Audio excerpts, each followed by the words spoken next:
Hey there, Scott from the Electric Recording Lab.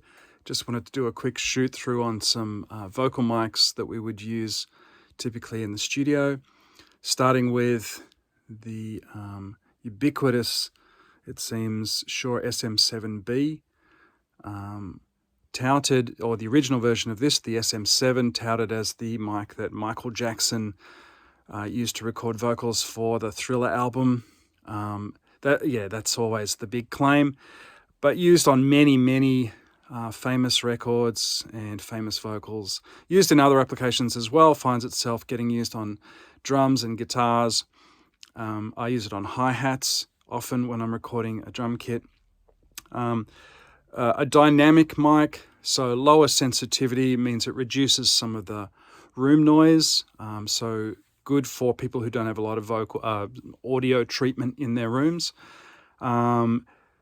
A large diaphragm, so it's sort of more full range pickup. Not that vocals necessarily go super low, but having that full range, and then you can make the EQ decisions afterwards. It is a dynamic mic that requires a lot of gain to drive. So your preamps on your typical interfaces tend to not have enough gain to really get this going properly without creating a lot of noise. So you need to use a really good preamp, or there are some inline devices like Cloud Lifter or Fethead and a few other things on the market that can help drive this if you are using a standard interface. I typically run this into API 312 preamps, which have a heap of gain. Overall, this sits really well in a mix, male or female vocal, often touted as a male vocal mic, used in a lot of broadcast applications. It has the foam cover on it, typically when you see it like that. I think the rise of the podcasts have increased the popularity of this particular microphone lately. But yeah, great on vocals. Another one that gets used a lot in studios is this AKG C414. This has been a mic model for a long time as well, probably 30, 40 years, multiple variations. It's a large diaphragm condenser mic, so this requires fan and power. And condensers are a little bit more sensitive, so they are a little bit more prone to picking up room noise, which is fine when you're in a controlled environment like this. Not so great often when you're in your bedroom or, whatever untreated room you might be using. But yeah, again, large diaphragm, same as the SM7, and so full range response.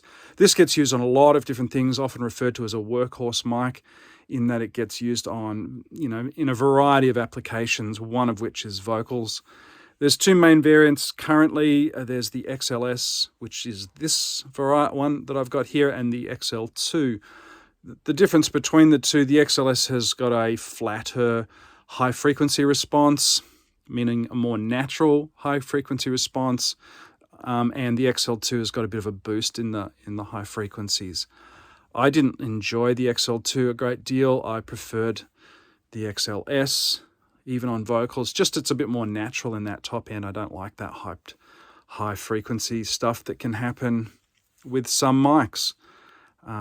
Anyway, that's number two in my little collection here. Third one is this rather large looking mic. Again, a large diaphragm condenser microphone. This is actually made by a company called STAM, which is out of Chile. I think that's how you say it. But this is a model of a Neuman U47 FET. Neumann, a massively famous company that make a lot of very renowned microphones. U47, there was a valve version back in the day. Again, coming back, probably further back even than the 414. And then the non-valve version, or the solid-state version, FET, which is, I think, early transistor technology. Anyhow, this is, again, large diaphragm condenser mic, so it uses the fan and power, and just works well on a number of sources. Again, very famous for kick drums, often in front of guitar amps, and often in front of singers. I think, famous example I've seen spoken about is the vocals on like Black Hole Sun and across that Super Unknown album with Chris Cornell. That's just one that springs to mind. But many a vocalist has stood in front of a U47. Neumann have a whole range of really great vocal mics, U67s and U87s. But yeah, this is the one. I like this one.